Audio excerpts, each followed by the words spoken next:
They came chasing fortune. But in the heart of the canyon, one man struck something the earth was never meant to reveal. A sound that should never have been heard. A glow that should never have been seen. And a presence that had waited in silence for centuries. Was the gold rush truly about treasure? Or was it a lure, a trap to awaken what slept beneath the soil? Stay with me till the end. Because what Elias unearthed will make you question if some riches are meant to be found at all. The sun dipped low behind the jagged hills. Shadows stretched long across the barren valley. Dust clung to the air, tasting bitter on the tongue. Elias gripped the worn handle of his pickaxe, his knuckles pale with strain. The ground here had been dug, torn, ripped apart by hundreds before him. Yet, a rumor lingered. A whisper that this patch of earth still hid something. Gold. His breath quickened at the thought. He raised the pickaxe and brought it down hard. The sound echoed, sharp against the silence of the canyon. A spark jumped. The rock beneath him was different, harder, almost metallic. He leaned closer, sweat dripping down his temples. His fingertips brushed the edge of something smooth, unnaturally cold. The ground gave a low, hollow thud. Not stone. Not soil. Something buried. Elias froze. The air grew heavier, pressing against his chest. Even the cicadas seemed to stop their endless cries. He scraped more earth away with trembling hands. A shape revealed itself. Rounded. Iron-like. And then, a faint vibration hummed through the ground beneath him. The earth shivered. A low groan rose from the hollow beneath the soil. Elias staggered back, his eyes wide. The gold rush had promised fortune. But what he had struck was alive. The vibration deepened. It pulsed like a heartbeat beneath the earth. Elias dropped his pickaxe, the clang shattering the silence. The hollow mound shifted. Dust spilled outward in a thin cloud. The soil split with a slow, jagged crack. A sound escaped the opening, low, guttural, almost like a breath. Elias stumbled back, his boots scraping on loose gravel. The smell of metal and damp stone rose from the earth. It stung his nose, sharp and bitter. The rounded shape was no longer still. It trembled, as if something inside pressed against it. Elias' chest tightened. His throat went dry, yet he could not look away. A fissure opened wider, revealing a faint glow. Not golden. Not treasure. But a sickly, shifting red. The glow pulsed in rhythm with the vibrations. The ground beneath his feet quaked harder. Elias threw out his arms to steady himself, but the earth lurched again. The glow brightened. Shadows on the canyon walls twisted and writhed like living things. The soil groaned, tearing apart in chunks. Elias realized with a jolt, he had not unearthed wealth. He had awakened something buried. Something waiting. Something ancient. The red glow flared, spilling across the canyon floor. Elias shielded his eyes, yet the light bled through his fingers. It was not the glow of fire. It was colder, sharper, like blades cutting into his vision. A hiss rose from the cracked mound.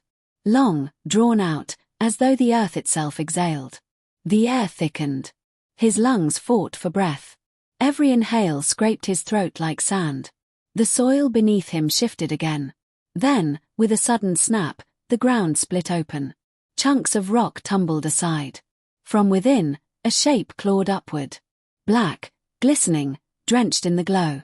Not gold. Not metal. A hand. Long, bony fingers stretched into the open air. The nails curved, jagged and sharp.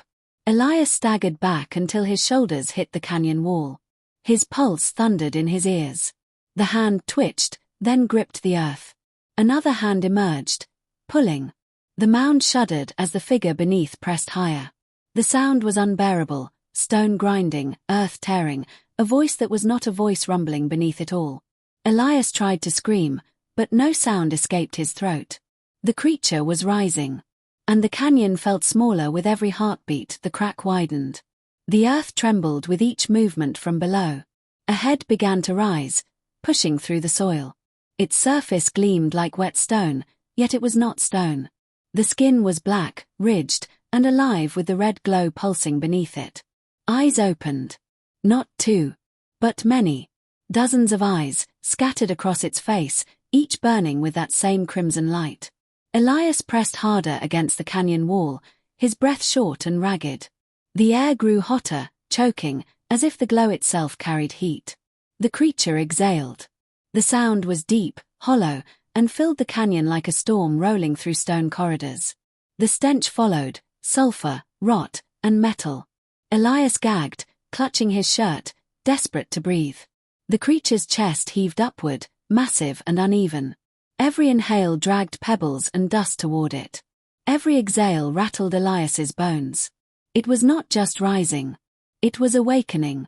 The canyon quaked again, sharper, violent. Loose rocks cascaded down from the ridges above. Elias looked up, eyes wide with terror. The walls around him cracked. The ground threatened to swallow him. And still, the thing climbed higher. Its shadow stretched long across the valley, swallowing what little light remained.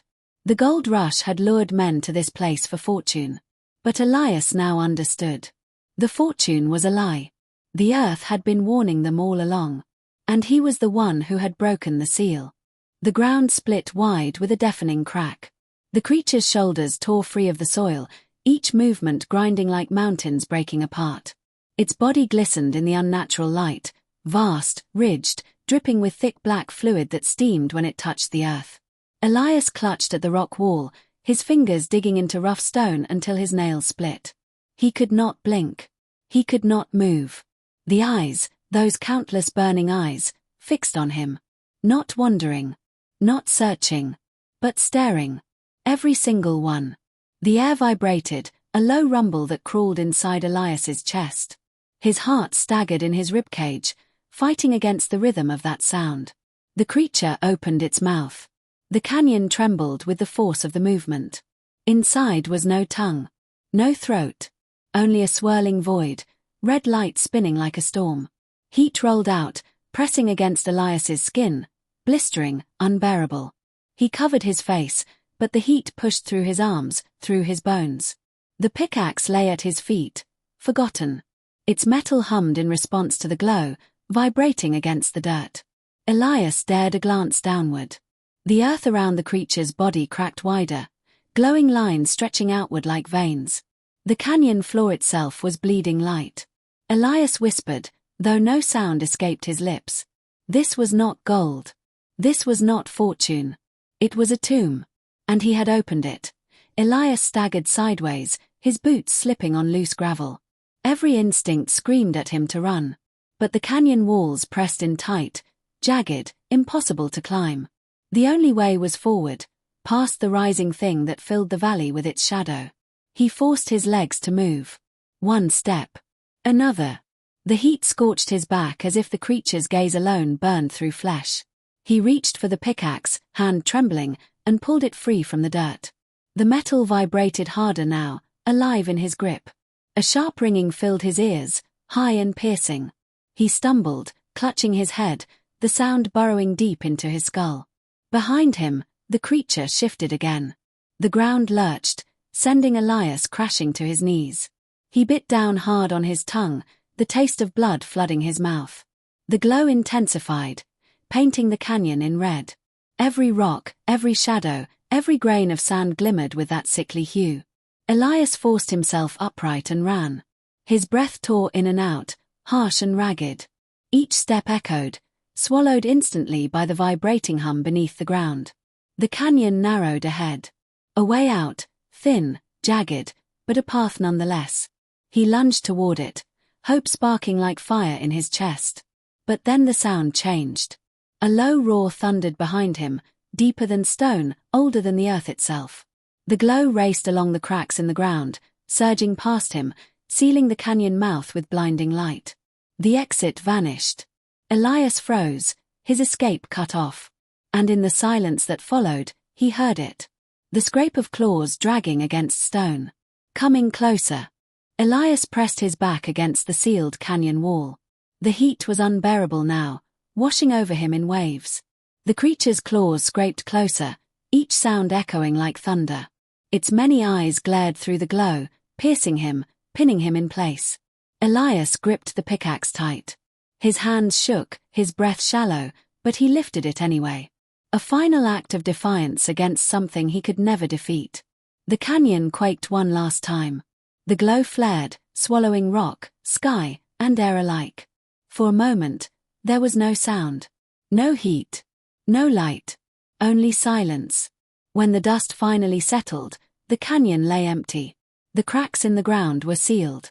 The red glow had vanished. Only Elias's pickaxe remained, half buried in the dirt, still warm to the touch.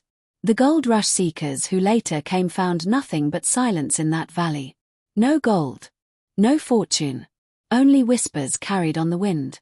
Whispers of something that should have stayed buried. And the story of one man who dug too deep.